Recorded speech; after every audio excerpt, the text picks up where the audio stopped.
does it look like? All right, we are at Sorry, 7:01. everybody. So, Yes, she is.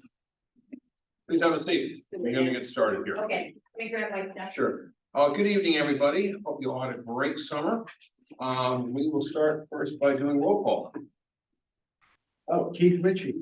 George Bennington. Francesca Sigala, Sue Leone. Lindsay Herring.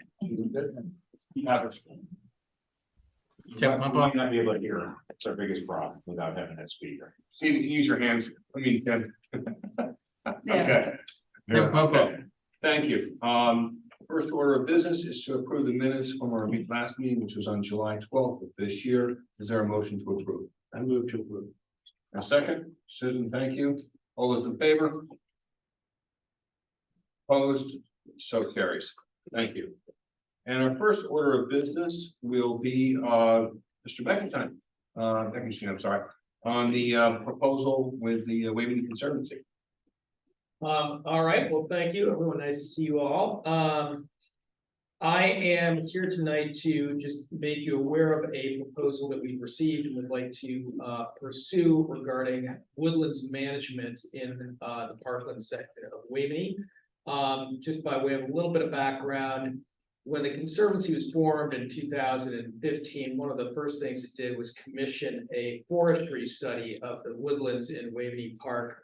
And the idea there was to understand how to make the forested areas healthier, more ecologically diverse, and potentially aesthetically more pleasing and also a little safer.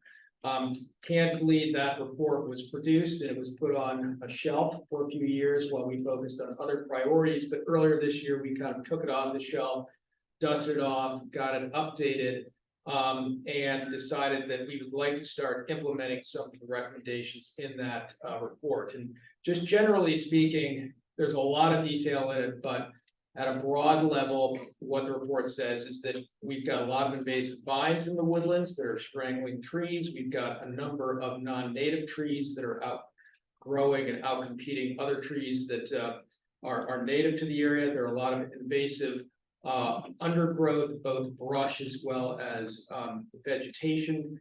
And succinctly, the recommendation is to start going into different areas and trying to remediate some of that. It also happens that when we install Gentian Meadow, that the installer of the meadow, as well as the Clarkson family of the Gentian Foundation, envisioned as a potential second phase of that project, cleaning up the woodlands around the perimeter of the meadow, both to cut down on some of the encroaching invasive species that could get into the meadow, and that's been something that we've had to constantly be focusing on in the meadow, but also to open up viewscapes and things of that nature. And so as we dusted off the woodlands management proposal, one of the big questions was, well, where do we start? But given the fact that there had been previous discussion about starting around the perimeter of the meadow, that's the area that we've decided to focus on. And I should ask that all of you get in your packets a little bit of a map. And if not, I never got any. No map. you know what, I can hand this out. Thanks, Steve. Can I ask, the Gentian Meadow that you're talking about, where is that? Gentian Meadow. Yeah, Gentian Meadow is the former cornfield, so. it is the cornfield. Yeah. That's all I need to Yeah, know. yeah. Thanks. I'll let John hand this out, and then I'll speak to it.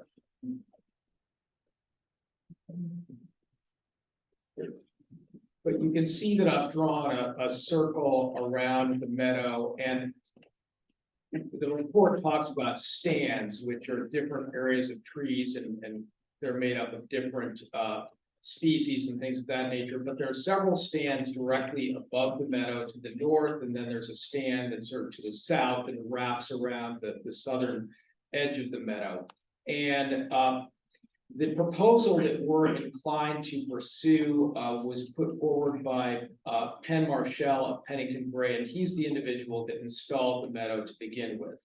And what it envisions is using a process called forestry mulching, which is actually a mechanical process where I think you take essentially a skid steer with a blade on the front of it and you grind down invasive shrubbery to the ground. And so that would be one phase of this. The second phase would actually be sending people in by hand to cut out vines and to cut out invasive species that you can't get to from the machinery. There may be some focus on trying to eliminate some of the invasive trees. And for example, and I didn't know this, but Norway maples are an invasive species that overtake a lot of other trees in the area. They're not ecologically sound. It would probably be too expensive to remove all of them, but we might focus on some percentage of them, 5%, 10%, and have those taken down. They would also, in their handwork, limb a number of the fallen trees. Potentially, we'd also focus on removing some native species that should be there, but have died off. For example, ash trees, you're probably all aware that there's blight that's killing most of those. And so if some are leaning near a trail or something like that, we may focus on removing some of those as well.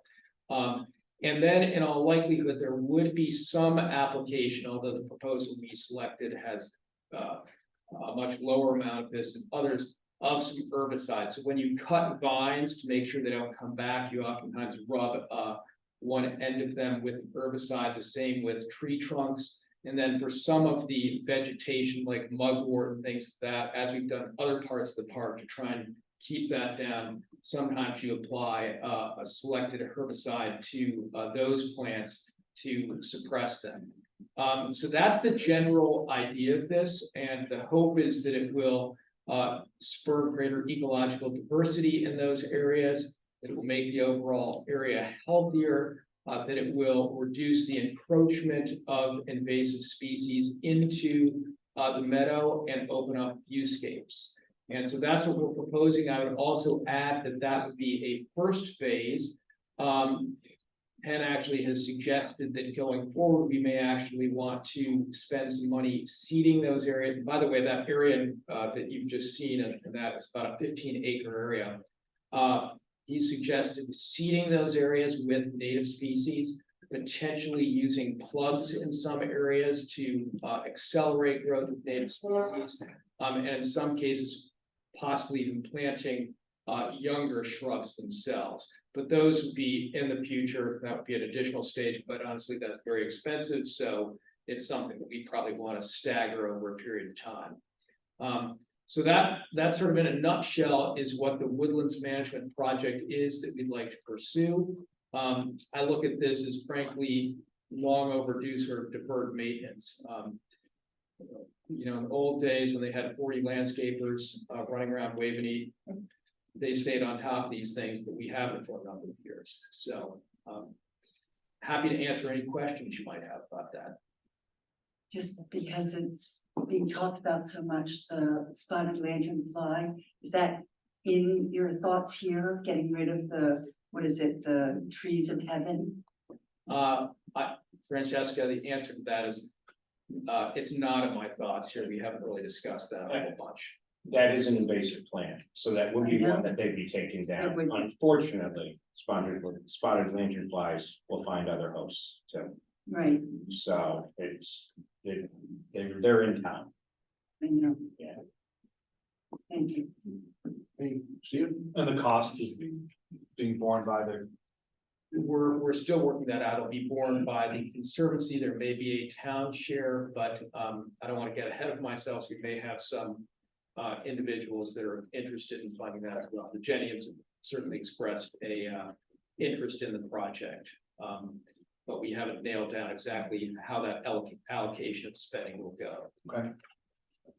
Thank you, Steve. I do have one more question. Sure. Back in the day when you were talking about fixing the cornfield, it was loaded with phragmites, is that what they call it? Phragmites, yeah. Phragmites. Have they come and taken over again, or did you eradicate them? I wouldn't say they're eradicated because like most things, you'll never get rid of everything. But with all the work they've been doing over the past few years, it's a completely different look than when it was a cornfield. It is now a meadow. So there are Yes. far fewer of them. Oh, yes.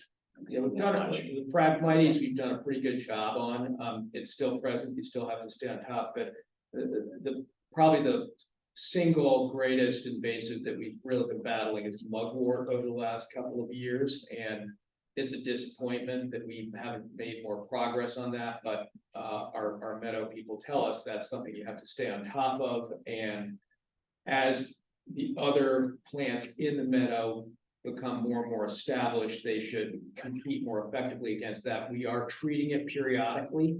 So if you've gone into the meadow, you'll notice that some of the mugwort leaves are wilting, and that's due to an application that takes place every now and again. And it's necessary, otherwise it will just take over. There's really no way around that.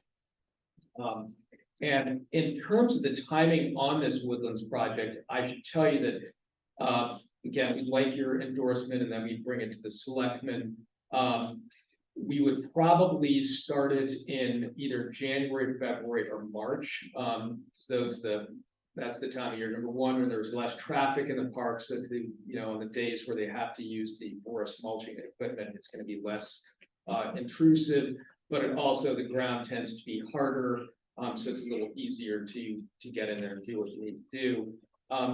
We are honestly taking a look at the meadow itself, and ecologically, it's moving in the right direction. Aesthetically, we're still a little behind where we'd like to be.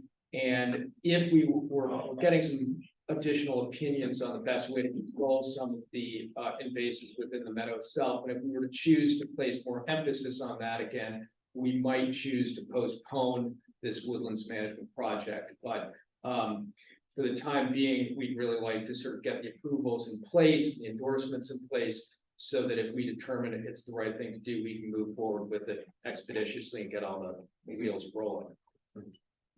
Thank you.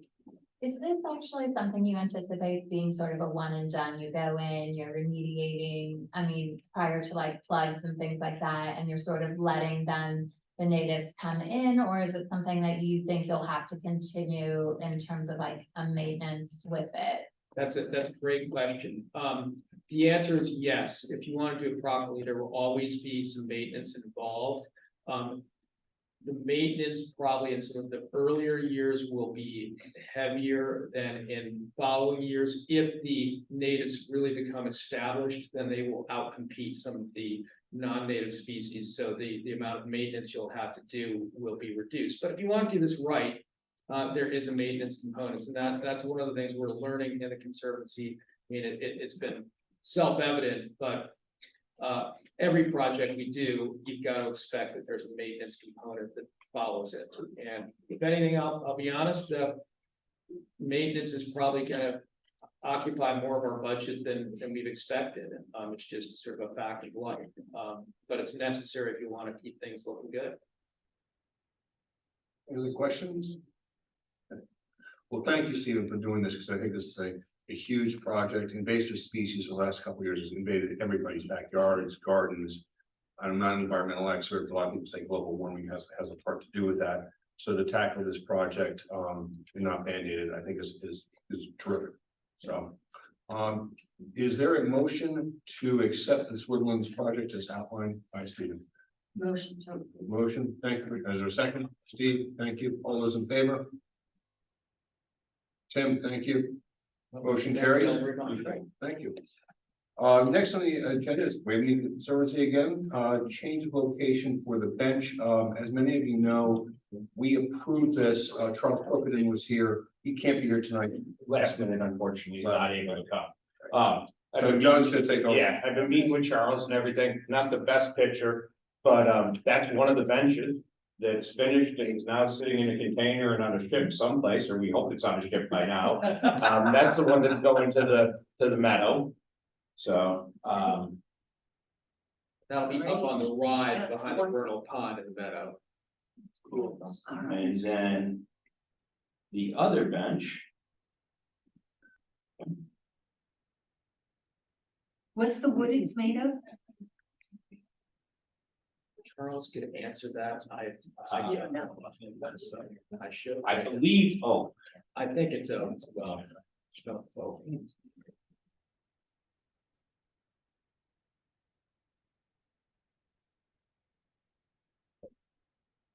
That's the same bench with the guy that built them. Artist. Yeah. That's the bench, actually, I was wrong. That's the bench that is going with hopefully a new location. So the new location for that bench, come on. But I'm doing something wrong. Could you refresh our memories to what's the Oh, current? Okay, yes. Well, I try to do two things at once, Gene, not to try. Originally, we had, one bench picks to go down in front of the pond as you come down the hill. Unfortunately, putting that bench there becomes a hazard for anybody sledding. It's a man-made hazard. It's not like we can move it for the winter time by any means. They weigh from 1/2 to 3/4 of a ton. So it was suggested that we find another location. And so one of the other locations we looked at is this location. Now, this is looking at from the back patio of Waveney House, and you see the white mark out there. Yes. That bench will be going right out to near where the meadow starts, so where the high grass starts. It will be put there, is what we're proposing to do, instead of putting it down by the pond. So it would be close enough to the high grass that people playing frisbee or whatever. Oh, yes, it's gonna be, All over it. it's gonna be way down by the high grass, you know, so basically you could look either way, you could sit on it one way and look at the house, you can also look out over the beautiful meadows. Everything like that, so That sounds good. it will be set on a concrete pad. Oh, They need to be set on concrete because they weigh so much, because otherwise they're just gonna settle into the ground. It will also help them last, just because it keeps them out of the dirt and wet all the time. So, Is that a pond or body of water in that picture? No, that's the idea. just a damn Yeah. patio, Oh, yeah. That's the arch of the patio, it's looking out at the vista. So, and then we might as well, since I have you, we might as well show you the other bench. Which is.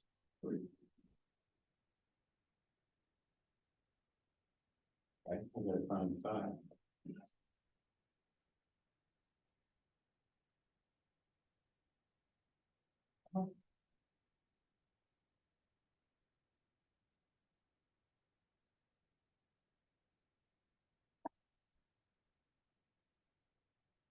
That's the first one. So, You said it's on the edge of the mountain. hand you around. Oh, they're actually different. I'm sorry, I did show you both pictures. There's a slight difference to them. The one that the man was sitting on. Should be coming up. And you'll see that it's basically got a double wave, so going up and over. I have some picture where we can pass around. And where the other one's kind of a twist. So, Yes, thanks, Steve. They're really spectacular looking, and Right. yeah, so my understanding is they're in the process of being shipped. We hope to see them in 6 weeks. Yeah. Depending on how long it takes to come across, there was some delays with the shipping and things like that, but I think they're very interesting and unique, and I think so I too. think Thank you. both locations will be good. So there's a motion that we need to, okay, the change of location for reasons of safety. Is there a motion to approve? Gene, thank you. Lindsay, are you seconding? Right. So motion to approve. Opposed? Carries. All right, thanks, John. Appreciate it. George, can I just make one comment, which is that Charles Crookenden has put a lot of work into this project for us, and he's done a great job shepherding it, and I really do think these things are look spectacular.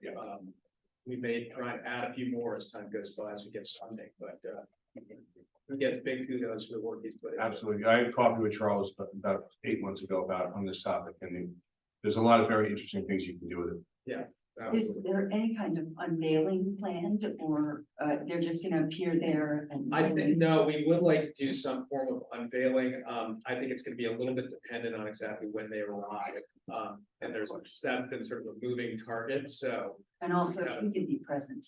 pardon me? Also, Charles can be present. Oh, absolutely, as well as the donors who funded both of them. We'd like Right. to celebrate them, so. Exactly. All right. Thank you, Sue. And thank you, John.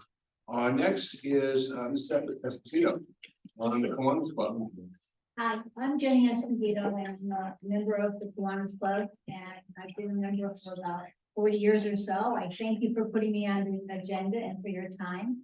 I'm here to request, that should be, oh, there it is. We'd like to put a plaque at Kiwanis Park. I don't know if some of you are aware that in 1960, the Kiwanis Club gave the park to the town of New Canaan. And after 84 years, they're kind of closing down shop, Kiwanis Club in town due to membership and things like that. The pandemic was not kind to us, so we haven't met for about 2 years or so. But in any case, I'm here tonight to see if I could get an approval to have this plaque put on the pavilion. It would be about the size of what you probably have a picture of, just because, you know, again, the Kiwanis Club have been here for 84 years. I don't want it to go away and have people forget that we were a club one time in New Canaan, and everybody does enjoy Kiwanis Park. And I really think that a lot of residents don't even know that the Kiwanis Club in New Canaan did give the park to the town. We also then donated a couple of benches that are presently at the park with our name on it. Yes, Where are you planning on? putting just that? on the pavilion, you know that area where the Exchange Club, you go to that little window over there. Yes. Right on the side there, there's a little section Perfect spot for it. Right, where you would exactly. be able to see so it wouldn't get lost on the pavilion. And again, it's probably around this size. Yep. Jenny, just on the questions, questions on just the words, not on the concept. Okay, It says Kiwanis Park, comma, Incorporated, comma. right, that was what, that Kiwanis Incorporated became the Kiwanis Club of New Canaan early on. I get if you said the Kiwanis Club of New Canaan Incorporated, but Kiwanis Park is not incorporated. That's true. Good point. I think it should be Kiwanis Park created by the Kiwanis Club of New Canaan Incorporated. That was kind of the title that's on the I deed. think that's, yeah, I think We took it right. legally that is the way it was written. For Right. whatever reason, I agree with you, it doesn't Right. make sense, but That's exactly what we took off the legal papers. And we Yeah, but- actually had two attorneys look at this before we. I hear you for that, and as an attorney, I said that, but this is a plat, so this is not a legal document, this is a Right. plat. Right. It doesn't have to bear exact resemblance to a legal document, I don't think. I mean, to me, it's Kiwanis Park, not Kiwanis Park Incorporated, I go there all the time. Right, right. I would right. just strike that. I guess that's my only comment. And when you say rededicated. Right, so on we had August an the event 1st, there. What is when you say rededicated, what do you mean rededicated? Well, we had an event there on August 30th, and so we just had all past and present Kiwanis members there. And so we just wanted to make that stipulation to everybody that we gave the club, we gave the plaque to the club, and today we are rededicating it to the town. It was just something amongst us as a club. Okay, Small price to pay for such a generous gift. yeah, Yeah. exactly. I'm just talking about the incorporated as sitting there, because the park has not been incorporated. I can see about changing that, and it has been ordered, so. Oh, okay. Specifically, And you're asking exactly ordered. Okay. We use Well, the I- same it's- company that we try to use so that everything would look similar. Yes, Yeah. Thanks. Question, Kiwanis Club, does that, you said that does not exist anymore? so as of this year, right, we've been in the town for 84 years. As of this year, we just decided as a club that we wouldn't be going on as a club. Just, again, membership is, times have changed. People don't really everybody has their own little not-for-profit that they seem to volunteer for. Mhm. We just were having a difficult time getting members. And so after much discussion, we just decided that we were just gonna dissolve as a club. There's still a group of us that volunteer in town and are a tight group, but formally as a club, the Kiwanis Club of New Canaan will no longer exist. Okay, I'm saddened to hear that, but I understand. We I are too. understand, I understand, yeah. The town was good to us, and I like to think that we made a difference along the way to relocate it here. Sure, okay. Well, thank you for putting this together, and are there any other questions from members of the commission? Okay, can we have a motion to approve this? Fine. Lindsay, thank you. Susan, thank you for seconding. All those in favor? You know, Tim, opposed? So carries. Thank you very much. Vandalize it later. Yeah, Tim was- Yeah.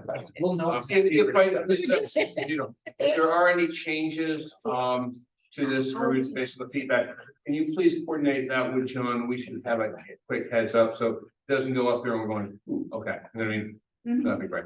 But again, as he said, the concept is terrific. And I think it's also important knowledge from the town to extend our thanks to the Kiwanis Club for this generous donation they made, many years ago. Thank you very much. And, Thank you, everybody, again, for your time. Thank you. right, thank you. So next on the agenda is an upgrade on the playground, Ryan. Thanks, Ryan.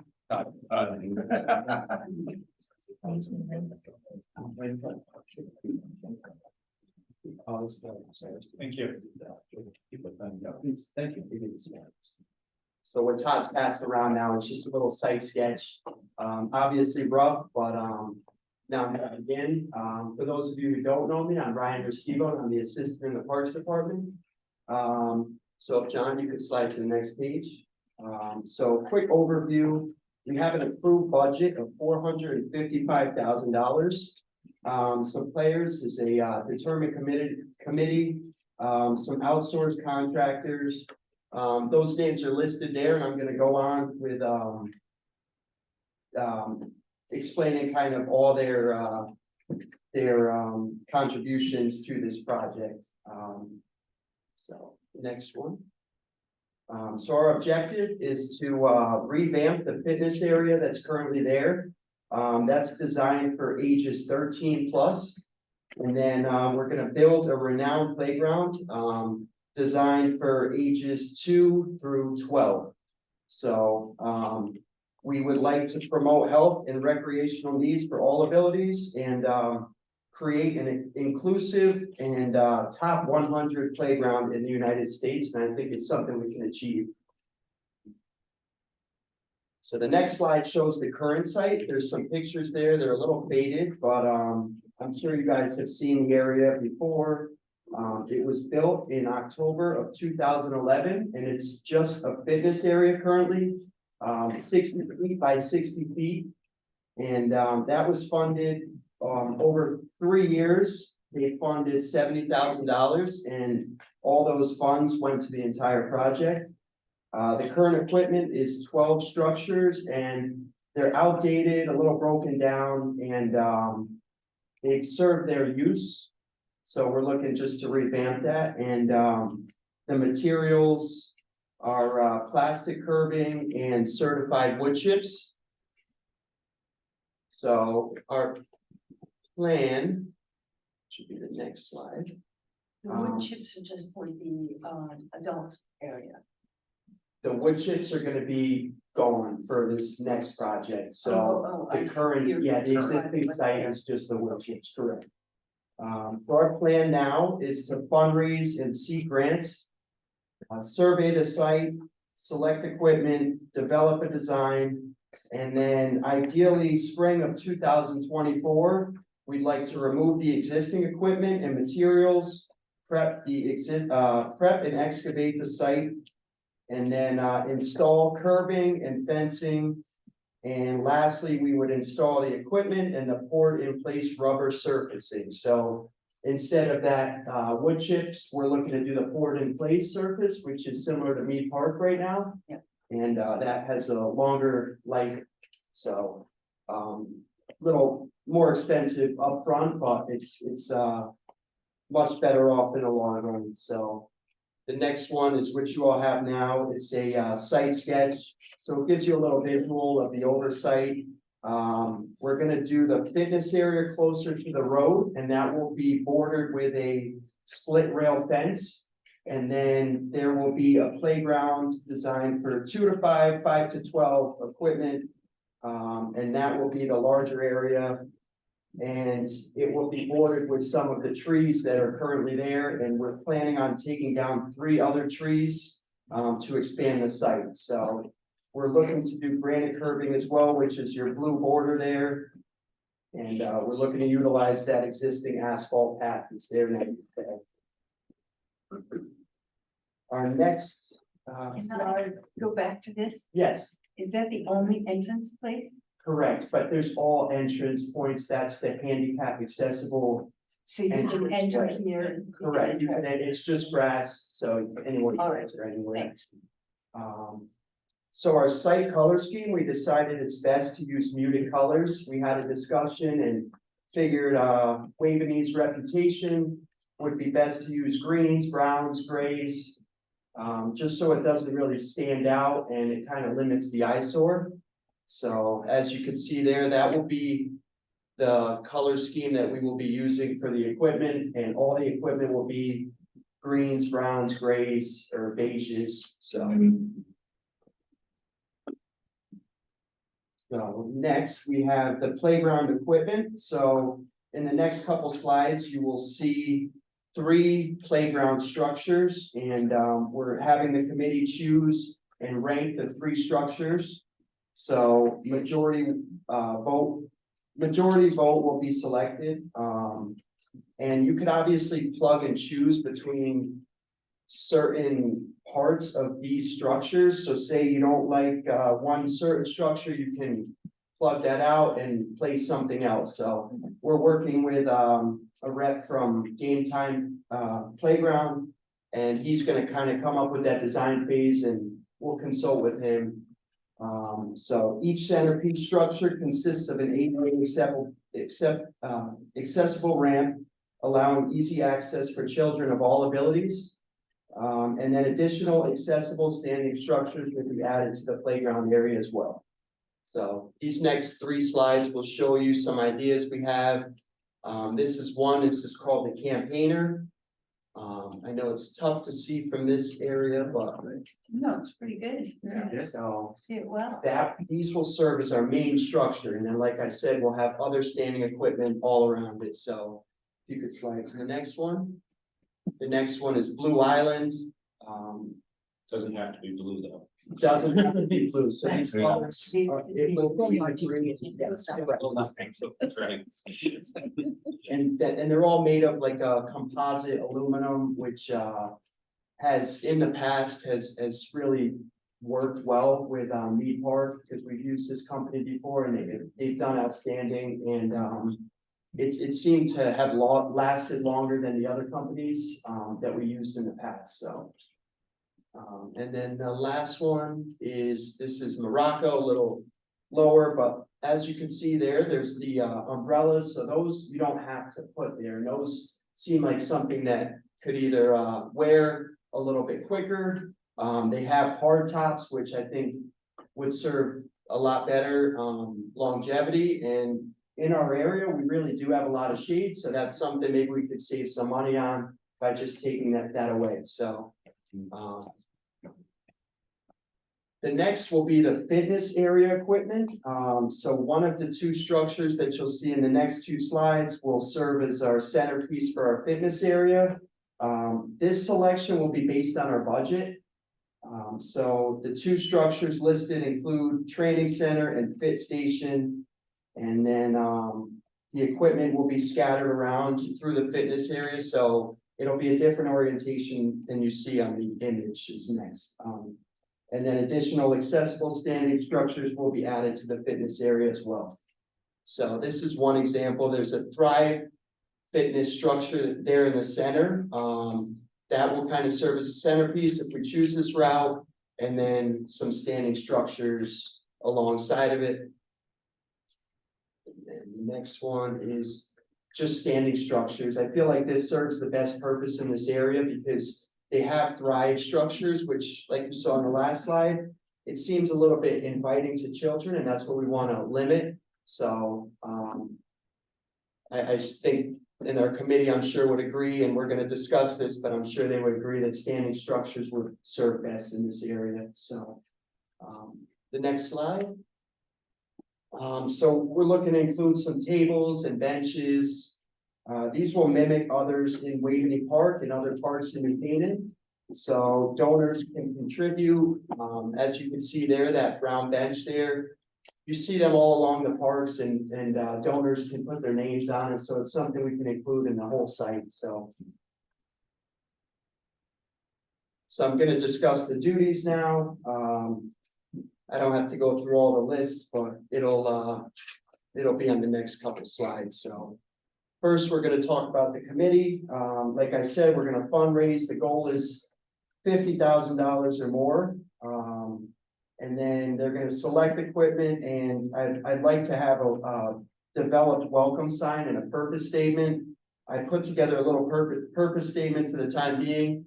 So the purpose behind Waveney Park's playground and fitness area is to encourage children and adults of all age groups and abilities to be active, be social, and be determined. No matter one's physicality, Waveney Playground and Fitness Area will create ways to move around and enhance health. The area will encourage visitors to interact with one another, share experiences, and build new friendships. It will motivate individuals and promote determination.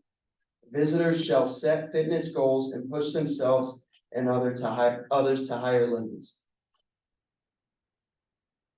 So the first thing that we would do would be surveying the site. That'll provide us some grades and mark buried utilities. The next would be our Parks Department would remove and dispose the existing equipment, prune hazardous branches, maintain the entire area, and preserve equipment, tables, and benches. So as I mentioned, there's 3 existing trees. We're looking to get those removed and expand the available playing area. These trees will be offset by planting more in the area. One of the trees is an ash tree, and it's on its way out already. There's kind of a scrubby pine, and then completely on the vine on the third one. 2 pines and 1 ash, yes. Right, So, okay. They're far enough away, they don't provide shade for it anyway. no, there's plenty of bordering trees that provide the shade, so. And then Hussey Bros Excavating, they will remove those stumps, excavate and prep the site. The site will be 130 feet by 60 feet. And they'll dig 10-inch depth and fill and grade 5 inches of 3/4 inch crushed stone. And then they'll do the granite curbing as well. And that will border, like I said, the entire 130 by 60 foot section. So, and then we're looking to hire Gannon Rustic Fence to install 2 sections of fencing. One will be along the roadway that will block the fitness area, and then the other will be a area fence that will separate the fitness area between the children's playground. Yes, correct. So, and then Game Time will be our rep, and they will sell us the equipment, consult. They install the equipment, they develop the designs, and ensure ADA accessibilities. And then their partner is Rubber Recycle, and they will install the poured in place material. That will be the final step in the process. The poured in place material is roughly $25 a square foot. It is shock absorbent, accessible surface, it's durable with a higher upfront cost, and it's the same material as Mead Park. So. So the final thing that I would like to say is just for the committee, just keep an eye out for meetings. I'm looking to plan one next week or the following week. And we could obviously have discussions. If you have any questions, feel free to contact me, and my contact information is on the next slide. So as I mentioned, if you guys have any questions now or would like to approach me after, feel free to do so. Go ahead, Steve. So the 455,000's already been approved and budgeted. It's approved and budgeted, yes.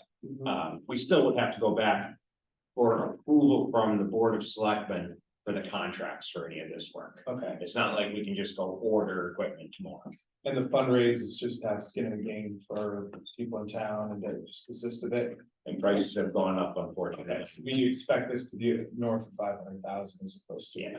Okay, so it's more of a necessity than, hey, let's, have some skin in the game. Right, and as I mentioned, I really want this to be a renowned park where people from other towns are saying Waveney Park is the best playground, so let's go there, and, so that's why the fundraising really comes in, and, And we're pretty confident with, if you raised 50,000, that that'll do it, or we think we need more than that, or.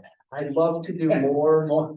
I'd love to do more, we'll see, I would say December, we'll see where we're at. Okay, As far as the price increase, they predict 3 to 5% increase in January, so January 1st, so. I know you'll be honest about it, but we should be realistic about numbers and then strive to hit it, right? I need a question. So I have a comment. I go in there all the time, and when I see kids in the playground area, it appears to me like maybe they got some other kids that are playing soccer or doing something else, or mom or dad are walking the dog and the other parent is looking after the kids in the playground. So when you say like attracting people from other towns, to me, that doesn't seem that likely. It seems like it already was your destination, but now the kids will have a nicer playground. They'll have safe equipment to play And on. safer What they're doing now Yeah, at that age is, they're not supposed to be out there. It's designed and everything else, but if you Yeah. give them a playground to play on. yeah, but I mean, I'm just saying that, at least it's just my impression, and I'm there like every 3 days, that people are not driving to Waverly to go to the playground with their little kid. If they're gonna do that, they're gonna go to Mead, generally speaking, because of public food. I actually disagree, because I think people moving out from the city, or if we moved from San Francisco, we were like desperate to find playgrounds. And so we were at Cherry Lawn, we were at different playgrounds in Darien. I think increasing, like, so many of the young families that move out are coming from places where they're having neighborhood playgrounds. Yeah. So I would agree that right now, Waveney is not a destination because it isn't a playground, but that when there is like a true playground, I think it will be within town and like maybe surrounding communities more of a destination. Right. Yeah, We'll see, yeah. I mean, it's hard to beat Mead though, because it has the food. without the park. But the parking, And people clean up after themselves. that need is a problem. Right. I have a couple things, in terms of the fundraising, I guess first question is, when are you planning to break ground?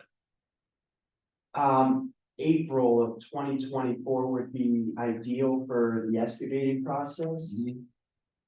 Okay, So we got a lot of hoops to go through to get to that, but we Gotcha. definitely would like to. okay. The other thing too is we have some wonderful foundations in town.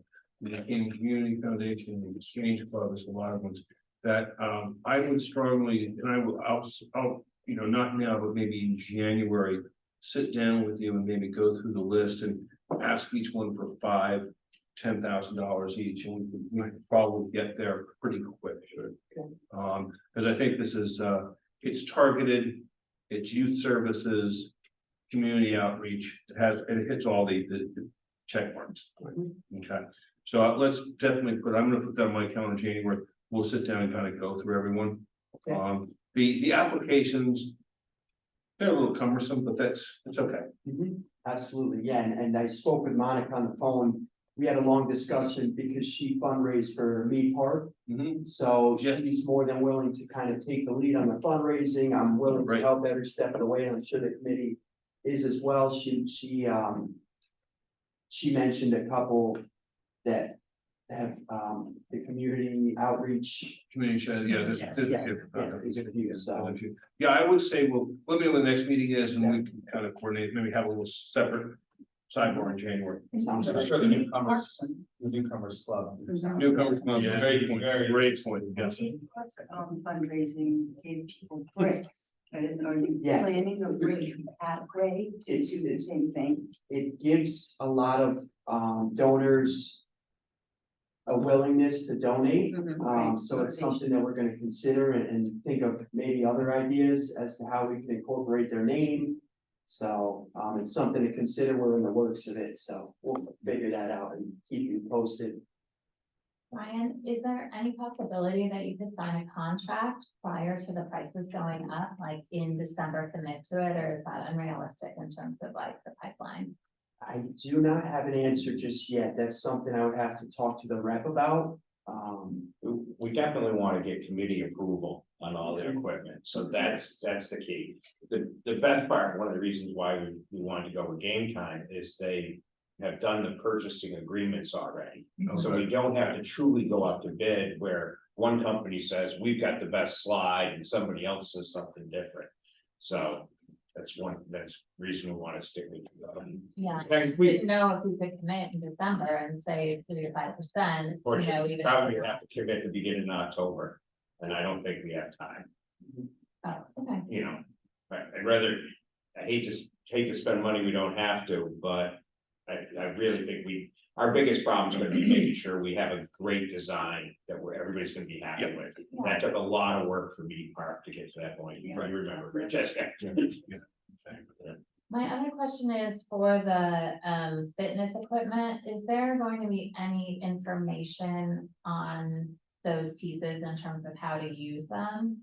They have signage and I could get more information on that. I'm not sure if that would just be one sign posted or each piece of equipment. Each piece of equipment does now. Okay, I'm not exactly sure on that. How they do it. That's a good point. I'll make sure I know that. Any other questions? for Right. Ryan? For what it's worth, that in terms of playground design, my vote's the first one. Right, yeah, It's actually my favorite too. Yeah. yeah, that's the first one. Yeah, Lindsay. I only think it's not too high off the ground, so some 4-year-old does a Peter Pan. Yeah. Yeah, The umbrella's still away. Right, exactly. Yeah, like I said, you can plug and play with those, so. Yeah. Add new things and Lindsay mentioned too, she would like some stuff that's not mimicking the park playground because it'll invite more people. Oh, they have this standing structure which the park doesn't, so. Right, Sure. Yeah, so like I said, it'll be an ongoing process. But Ryan, thank you for your hard work. I know you talked Yeah, to John good almost job. long and hard. We appreciate the emails and the diligent follow up and anything we can do to support you during this process, let us know. perfect, thank you. I think the committee and then maybe a subcommittee on fundraising could be helpful. Awesome, thank you. So then we'll figure out another subcommittee to do something else. Exactly. Okay, no other questions for Ryan. We will move on. Aggie, welcome. Hi. Update on the great center that we're sitting in right now. Thank you for letting us use this.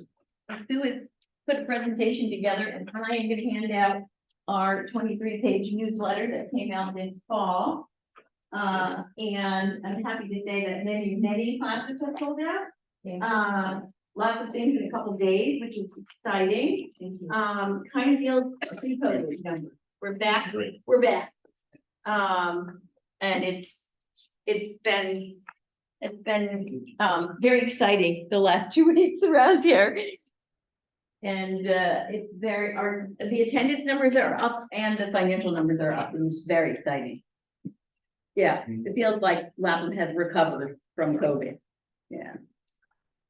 So Sue, I don't know, this is Sue's presentation. Do you want to go for it, Sue? Sure. Yeah. Sure. Yeah, Go ahead. go ahead, yeah, okay. Most of you, I mean, obviously, we're sitting in Lapham Center. Most of you know a lot about it already, but I am gonna go over a few things just to remind for the new people who might not know and to remind us. It provides programs and services for all adult residents of New Canaan age 21 and older. And this is one of the things that we'll mention again.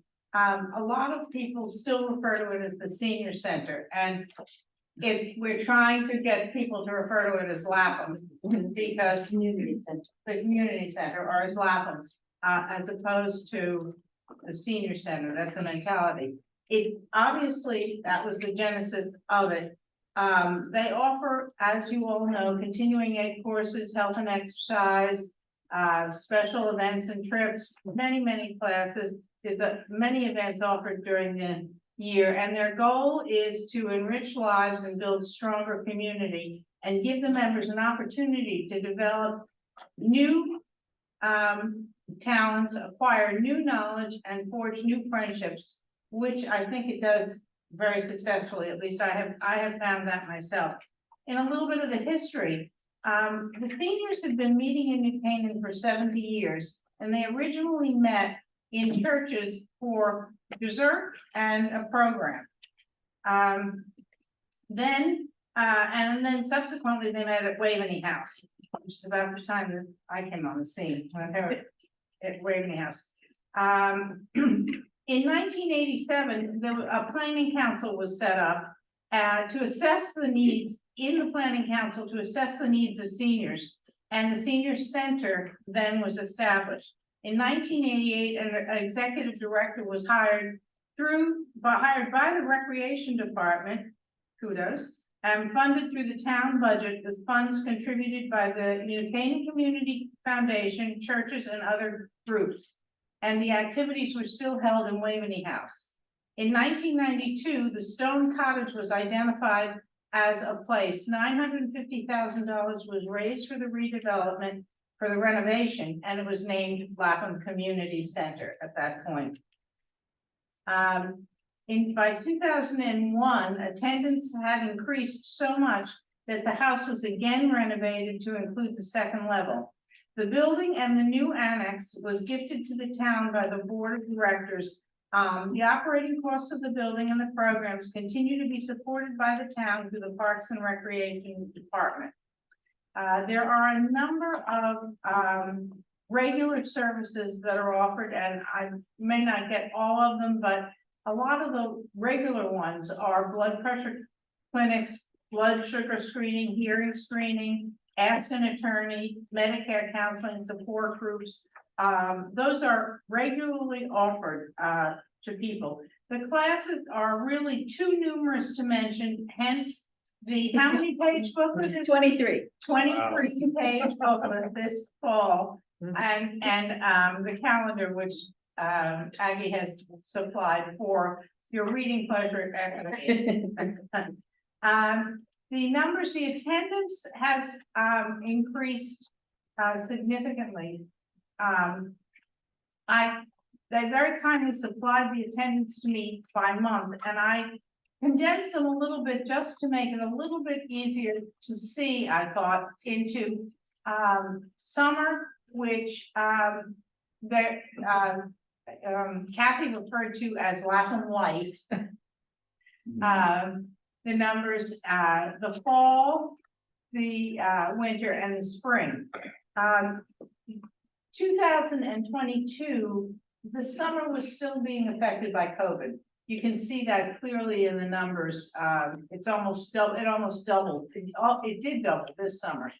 The total 2022 to 23 over is a I believe it's a 27% increase year over year of attendance from 22 to 23. Most of the programs, as Addie mentioned, are very well attended. Some of the things, for example, there were 80 people at the Wills and Trusts. There were 80, it was sold out. There were 80 people at the Intergenerational Bingo, sold out. 55 people at Artificial Intelligence presentation. There's retirement funds, art, cooking, language. They all have significant numbers. There's 150 people currently taking physical fitness class. So there's, you know, it goes on and on. History, services, bridge, games. This year, as you know, because Aggie was here at a recent meeting, they received a grant to which they are using to extend the hours. Many groups use residents and nonprofits can book a space during hours at no cost. If If a space is booked after hours and it requires a custodian or someone to close, then there's a charge for that. But New Canaan residents can book. There are a lot of groups that meet here. For example, the New Canaan Sentinel has its coffee here on Friday mornings. And they have 45 people, or have had 45 people attend on Friday morning. The men's club, Encore, and other community groups meet here. As Aggie mentioned, it feels like pre-COVID at the moment. They're very busy. Some of the trips the trips seem to sell out within a week. Many of the classes are fully booked. So it's really going well. I personally, I'm enjoying using it. And it took me over a year after I retired to allow myself to book something to do something during the day. But I'm now enjoying Lapham, so I don't know if there's any questions, if Aggie has something she'd like to add. Well, the only other thing is our YouTube channel. Oh, which we have a YouTube channel that we have the resident and we have a videographer that work together to do these presentations, and the one that we just wrapped up with it, well, the West, it's about the American West, had over 100,000 views. Wow. So people all over the world found it and were watching it. So that was so exciting. We kept watching the numbers go up. It was really fun to watch. So those numbers aren't counted, but I think they should. I think we should throw those numbers What's in the attendance. channel called? Lapham Center. Okay. So Lapham Center, and I think you put Lapham Center New Canaan, and you'll get there. And right now we're doing a little mini series. We shortened the little thing, so it's not a whole hour long. It's like 10 minutes a spot. So you can watch something about the gold rush or something about and he's got the art of the West in there, which is, that's the focus of it. But it's been a fun project to work on. So great. Yeah, it's keeping lots of them busy. And they're having fun doing it, so. That's one of our bigger successes that we started during COVID. During COVID, all of the programs were on YouTube. We did the classes on YouTube, and so we just wanted to continue with that channel. Did them on Zoom. No, we did them on Zoom, but we put them on YouTube. Oh. So they could watch, and we also filmed the exercise classes with the teachers, so it was better quality, sound, better quality, everything, and then they could do their class by watching it on YouTube. They did a live class together, but then they could watch it again and do it again with a better quality class. So we filmed it with the volunteer who filmed it for us, yeah. That was fun. So, I mean, we've been really, really busy. Kathy and I don't know when it's 4 o'clock. It is 4 o'clock, and we're like, okay, we're here. It's how to get there. And the new grant that we got we probably roll out in the spring, because we have to work on it, and we have a meeting to work on how we're gonna use the money and where the money's going and how the town pulls the money out to pay for the programs that we're gonna do. John and I have a meeting tomorrow on that. We haven't actually gotten the check yet, but we got the approval. What's going on at Lapham? A lot of great things. So on the rebranding, it seems like all your activities are quite popular and well attended here. Mhm. What if more folks newer to town learn about this and want to come to things? Right. Is there? Well, we concern sent that a you just postcard out to plan- the entire town, Mhm. and we did an open house, that we got lots of people to come and attend to see the building and see what was going on. And I think when we introduce the extended hours, that might fit better for some people who are working at home, people who are, busy with kids, but they could do a 5 to 7 slot. Mhm. That will extend the time. Yeah. Most of the time it's older adults, because we're here from 8:30 to 4:30. Sure. People who are working can't come those hours most of the time. But we do have a lot more 40-year-olds, 50-year-olds, newcomers are coming here to do a program on a Wednesday night.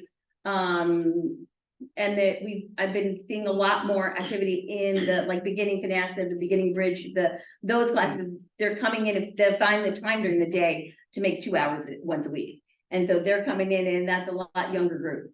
Right. So we're getting there. We're reaching out a little bit. And I think the extended hours will reach them as well. I would agree. Yeah, Speaking with the Ulsters, there's some more things you don't even have on here, like. I know the Newtown Men's Club, we're having the amateur chef's luncheon tomorrow here. yeah. We're having a book club on Tuesday, cinema club we had a couple of weeks ago. Auto Club was here today. Yeah, so Mhm. there's all sorts of activities going on. which- Yeah, we've had like Class- over 30 groups. We didn't list them all, but we have about 30 groups. We work with every organization in town. Anybody who wants it, the intergenerational bingo is between me and my daughter who runs the children's room at the library. Mm. We work with everybody. We play nice with everybody. Anybody who wants to do something with us, or if we can help them out, we'll be doing beautification, garden club, all of them. We're happy to work with them. If they want to work within our operating hours and we have space, we let them, we want the building full. This room gets every hour on the hour, a new program in it, all day, every day, stops around 2 o'clock on Friday. All the other rooms are turned over at least once or twice, sometimes 3 times a day with the class. So most of the time it works right. Thank you. Yeah. I'd just like to add that the staff is spectacular. And I'd like to thank you. Well, Kathy and Stephanie are amazing. Yes, no, and. It's a small group, because if you look at any other town, there's 6 or 7 people doing this, Yeah. not 2, not 3, 2.5. So some days we're not quite sure what's going on, but no, it's fun too. Every day's a different day. It's a party here every day. So And not only are you efficient, but always pleasant, always friendly, always welcoming. Absolutely. Thank it's a great, the town did something right when they did this. Yes, They really did. They did a good job. And I'm happy to be here. thank you. Thank you. Are there any other questions for Aggie or Susan? Well, we really appreciate you coming to the meeting and for this yearly reports. It's hugely important to us. Oh, Thank you. glad. And you're more than welcome to stay as long as you. No? Okay. I'm gonna sneak out. All right. Thank you. Welcome. Thanks, Ray. Next, Keith with the Whitney House. The Waveney House update, and I want to thank Beatrice and John and Dr. Murphy for their input. Because basically it's all their information that you see in here. And we're talking about Waveney House, the crown jewel of New Canaan, which you've all been to, so you know what it is, a large Tudor style mansion constructed in 1912. And it was state of the art for that time. Got a little dated, and we're going to talk about that. And the town acquired it in 1967. It's not Waveney House Incorporated, by the way. So moving on, usage project update. This project began a while ago. Phase 1, they had a case study brand, which was presented in March 2022. And they increased the rates for the use of Waveney House. There was a lot of concern that, that might have some impact, but it had no discernible impact on bookings. The town hired case study brands to execute phase 2 of their recommendations, which included a build of a new dedicated website, new brand identity, and website contact management. And they had a photo shoot at Waveney House.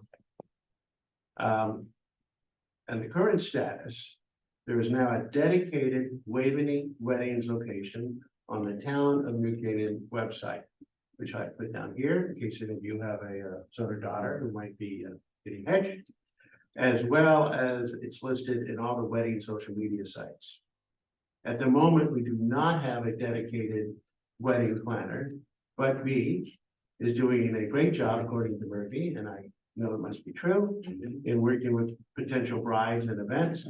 And she and Tucker work together to make sure that all the events meet the Town of New Canaan standards and are part of the overall special events calendar that Tucker manages, which is kind of like the bedrock to make sure people don't overschedule and things get coordinated in this town.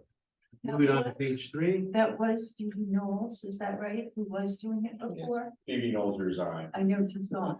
And are they looking for a replacement for her, or you're doing it and halfway? Well, I'm covering until that decision's made. It's still. So it's still in the air. Okay. Good question. Is it okay? Is it really hard for you? Is it hard? That's a lot of work. So that's where she's doing a great job. Yeah, she's gonna be a victim of her own success. Yeah. Yeah, you'll see when we get to page 3, they have 34 evening major events. So including 30 weddings and miscellaneous celebrations of life, adult birthday parties, annual old timers event. And of the 30 weddings, there's one that's worth mentioning because there was a lesson learned here. They hosted a 3-day tented wedding for 225 people, which exceeded the Waveney House indoor fire code capacity of 160 guests. It was soon determined that allowing 225 guests was just too many people for a number of reasons. They had terrible storms that day, and so guests had to rush inside, and vendors too. And if everyone moved inside Waveney House, then the fire capacity of 160 would have been well over, that would have been exceeded. And then the second problem was the after event cleanup was poor at best. The event planner was not on the premises to see that the tech company removed all the equipment. There was little cleanup done to the grounds in light of the amount of broken glass and other items found and removed from the lawn. You can kind of imagine people rushing when the storm came to rush inside. As this is a public park, the grounds were always inspected to provide a safe environment for visitors and dogs and children. At this time, the tent concept is, I guess, is still being considered. But it's been determined that we have more working policies to put in place before approving any future tented events. Right. And it's just, I think that's kind of really worth mentioning because tents are becoming very popular for this sort of events. We found out very quickly, we allowed this one because it was August, but we don't have many events anyways, because we don't have air conditioning. And, you know, we worry about the condition of the grass and everything else. You put up a tent for 3 to 4 days, you know, the next week, you could definitely still see the damage from this. And so it was a good experiment, Right. but I'd like to leave it at that. Okay, this is a 3-day wedding. It was really a 1-day wedding, but they had to rent the place for 3 days. Oh, In order for the setup and the whole, Wow. yeah. Yeah, and they rented Waveney House for 3 days, but basically, if there wasn't the storms, they use it as an entrance point to their events. Gotcha. In addition to the 34 evening major events, there's weekday meetings and events for a myriad of New Canaan organizations that are occurring all the time. And I've been to a number of them. So Waveney House is getting well utilized now. And I think the forecast is that it's going to continue to ramp up. Let's talk about ADA compliance and improvements on page 4. The construction continues with the ongoing ADA compliant second floor restrooms. And I guess they're in the punch stage list with a few things yet to be ironed out. But still, it's moving forward. The bird cage, I should say the famous bird cage elevator project was approved and it's due to commence this winter. They're still waiting on the exact timeline of inspection, but they've blocked the calendar off, I guess, for certain events. We left the calendar off basically from mid-December to mid-March. Wow, And that's a long. that's still up in the air. Yeah. You know, there's a lot to go into this whole project. It's not just putting in an elevator by any means. The stairs have to be changed. And So that is that during that time period, other events are not going to be able to happen? Correct. correct. Look at that. So if it doesn't happen. Yeah. We got a lot of people that are trying to book and Oh, we yeah. have to turn them away. And that's a great time for the weddings because they don't have air conditioning, but they got heating. Yeah. Right. Like fireplace. And the fireplace. And it was mentioning the driveway garbage receptacle area upgrade project is underway, and I go by there all the time. It looks like they're making great progress. Basically, all the hardscape work is done, except for the driveway has to be regraded for water and ADA compliance. And then plants will be going in hopefully in the next few weeks, along with irrigation people. So It's fantastic. it's looking great. And as I was by there going, you know, from the patio balcony, whatever you want, and down the steps of the little garden, and then looking at the field that looks down on the pond, and everything is so terrific now. All, you know, The slate pad are just so nice and smooth now. That's all been redone. You look up to the right and you've got the little structure there, which has been redone, and you look straight ahead. And it's all been leveled off and graded. It's we've really done A lot of a work. fantastic Huge job. improvements. You know, so a lot of people to thank. And that concludes Well the done, update. well done. Is there any questions for Keith or? It's really for John and Dee. Thanks for stepping up. Yeah, thank you very much. Good, thanks. Hopefully we'll be able to find a replacement for Phoebe at some point. Um, Is that us, does Parks and Rec find those? Well, no, Tucker. Tucker, Tucker, Yeah, it goes to the town tire process. okay. yeah. But I would say if we know first potential candidate, You want to do it? You don't want me to do it. I'm getting away with your tennis though. are there any other questions? Okay. All right, thank you, Keith, appreciate it. John? John, okay, well, it doesn't seem possible, but summer seems like it's over with the cooler temperatures and everything, but. With the pool, I feel it was another excellent season. We did close one day this year, where last year we didn't close any complete day. But there was one day where it just rained and rained, and we just shut the pool down for the day. I don't have the numbers, but basically we set record attendance on the last day. And then, of course, we received some complaints that we weren't open the next week because it was hotter than all of August. But with that said, we had over 36,000 visits to the pool this year. Wow. As we come out of that, soccer, flag football, they started, we're planning a fall family fun event for Waveney. Where there'll be hay rides and showing of the Charlie Brown movie, which I'm drawing a blank on the name. Great Pumpkin, yes. That is, snacks and things like that, so that's coming up. We are having fall programs, before and after school programs at the 3 elementary schools this year, whereas after last year's mix up, we did not have any, so we're happy about that. And then going into park maintenance. One thing you notice, everything looks great, it's green, it's growing. That unfortunately, park maintenance guys means that they have to mow grass every single week, so there's never that period of time where you can skip a week and get projects done, so they've been under the gun all summer long. Trying to keep up with everything, but they've been doing a great job. So one of the big projects that got done,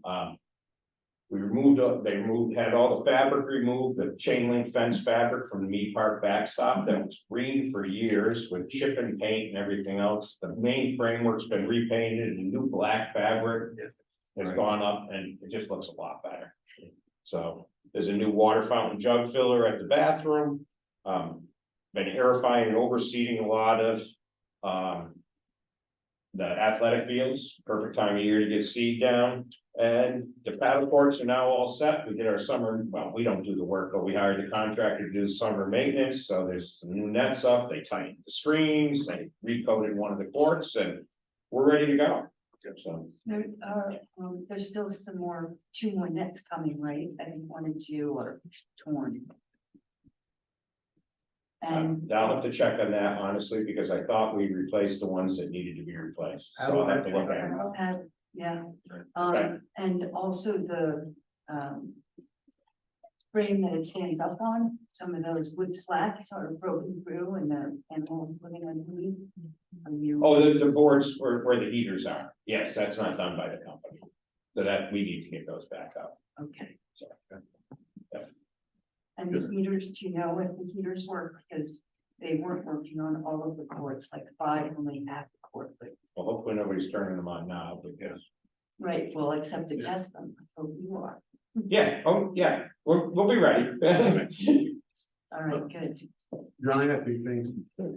You put in some great new, picnic tables around at Mead Park, around the apple cart. Yep. But I guess you didn't have the umbrellas. Are they getting new umbrellas? I didn't work on umbrellas. I didn't think we had any tables without umbrellas. That's easy. Yeah, there's like 3 or 4 new tables with no umbrellas. That's easy.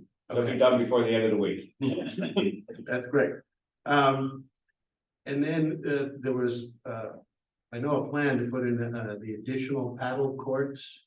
Could you just give me an update on where that is? Presently, in our budget request from last year, that would be for next year's funding. So if that stays the same in the capital plan, that would mean money would be available in July of 2024, 2024. along with the plans of the courtyard, so to speak. Right. Changing the whole way, you know, the picnic area. Yeah, that'd really be. Hopefully do that all at the same time. And that would also include changing the parking lot, because that pit court would go into the parking lot. Yeah, So, great. And then went out of left field, which I should have asked you when we were doing with Waveney House, is air conditioning for Waveney House, which has always seemed to me, since I moved here 30 years ago, to be a no-brainer. And yet here we are still without air conditioning. it's a no-brainer as far as we're concerned, who's staying there throughout the summer. The place gets warmer and warmer. The town has appropriated money and has been working on the design phase of heating and air conditioning for the house. Unfortunately, it's the heating and air conditioning system that they have to put in, it's a major deal. But with that, and that's the main reason is every floor, every ceiling, every wall is concrete. So going through everything to install a new heating and air conditioning system is a pretty big job. But the problem we have is, you know, 100-year-old building. At any point in time, we could lose some major parts of the heating system and be shut down. So they're designing it. So then it's a matter of, if we have to do it right away, we'll do it. It's just that when you're doing the bathrooms and you're doing the elevator, to me, maybe there was an opportunity there to have incorporated the AC built. Yes, we haven't received how much it's gonna be estimated to cost, but I'm sure it's gonna be up there. Yeah. It would be nice, because we lose, he can tell you more, but we lose July and August. There's not many events going on, because you could have a beautiful day. Waveney can be gorgeous, Right. but it could also be 95 degrees and. I know in places like France, where they have these old, the buildings made built out of masonry and rock, that they just drill right through that and put in, you know, the pipes that push the air conditioning through. And that would be the plan. Yeah. They'd be taking out, the simple part of it was they'd be taking out the cast iron radiators in every room and putting in heating, air conditioning. Yeah. Subs things in there. Okay. Any other questions for John? The hardscaping that you've been doing by the pickle courts is great. When are you guys putting in the benches? Like, when is that? It looks terrific. I believe the benches have been ordered. Didn't Tiger say he ordered benches? I think he ordered the benches, unfortunately, lead time. The last benches that we ordered, we were told it'd be about 4 months, and it turned out to be about 8. Yeah. So that would be the biggest problem. We like that, and he's also still working on the plan to change the parking lot up there. So that we have Yeah, more like parking the and meet our, spaces kind of in Yeah. the turnout. yeah, and with that also, we have money to build a new tennis hut. Which will be able to incorporate storage in a better location for the tennis attendant. So it's time. Well, Hopefully doing that all together.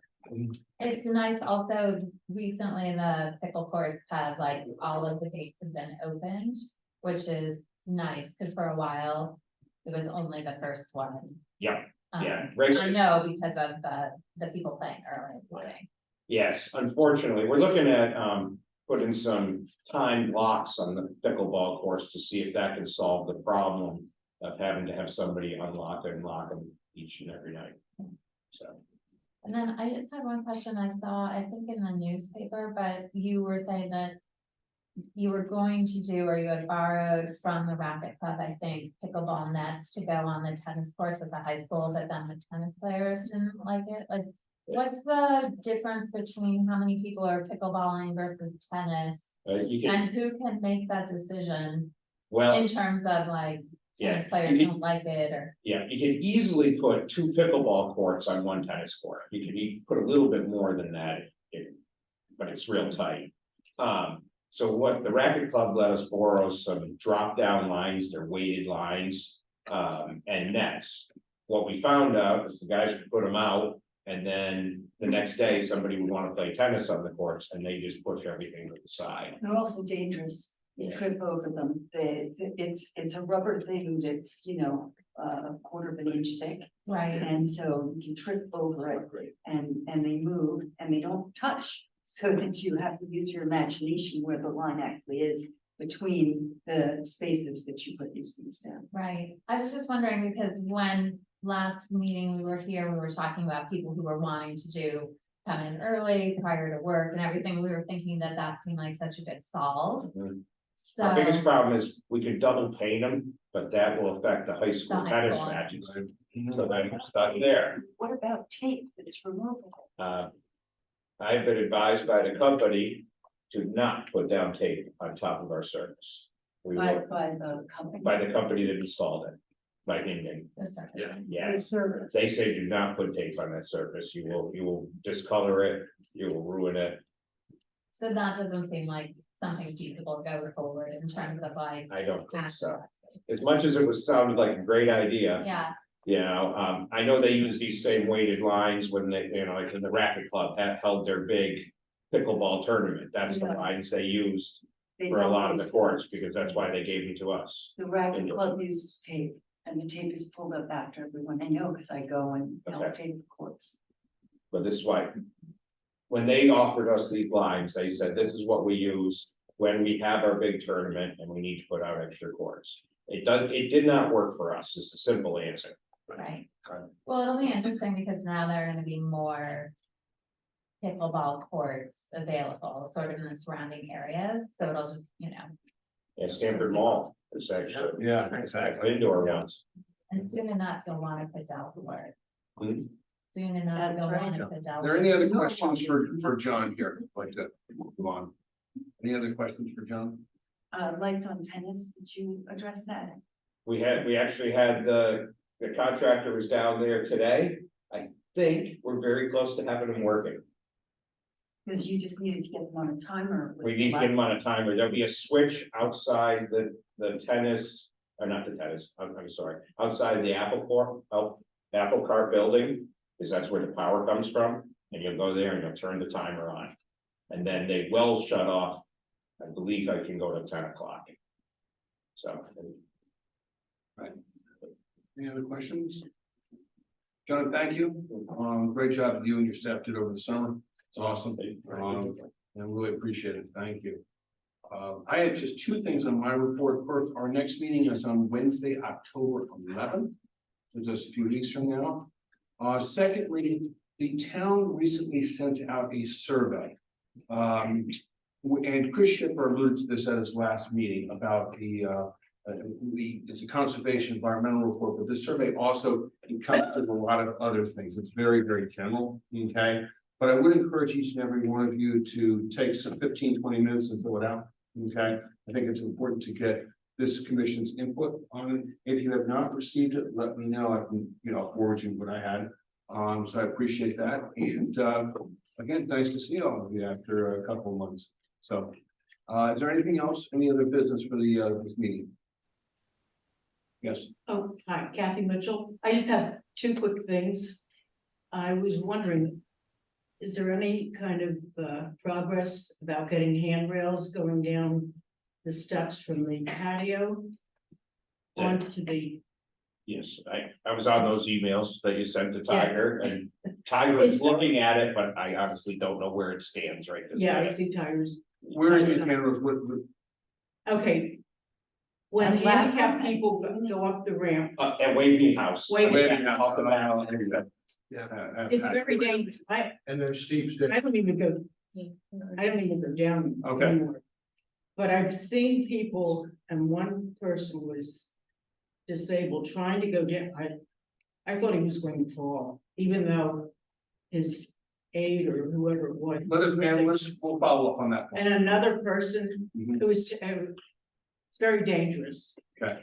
And my second concern is, over at Kiwanis, you know how you have everything locked so that you can't get onto the patio without having to get sand in your shoes and all that. It used to always be open. During the summertime.